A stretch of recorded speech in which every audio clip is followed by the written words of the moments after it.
Okay, today we're going to be going over some low bear transitions. So low bear is a developmental position from DNS that can kind of developmentally be anywhere from about 9 to 12 months. Obviously there's a lot of variance in there with the developing child.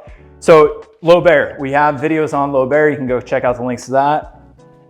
Low bear, we want to see kind of keys here. So we want to see similar angles of the upper extremity, of the upper arm, and the femur. So if you can see, I kind of have the same angles. I have a little angle coming into my elbow, a little angle coming into my knee.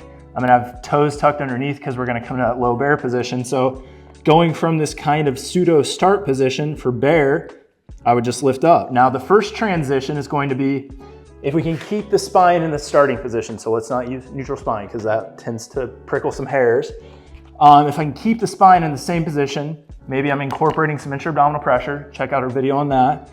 One of the transitions I can start to work on is, can I start to lever through knee extension and a little more hip flexion without the lumbar spine flexing excessively, the thoracic spine flexing excessively, and maintaining quality stabilization, that I'm not, again, hollowing out, recruiting too much of the abdominal wall, that I can maintain pressure. And we could lever back and forth through that. Another good move that is just gonna cook people for an upper extremity stability challenge would be basically starting in this low bear, and we might have to widen the elbows a little bit from our traditional position. And when we get low bear, now keep it and press up to basically tall bear or bear, and then lever back down. The lever back down is the key here.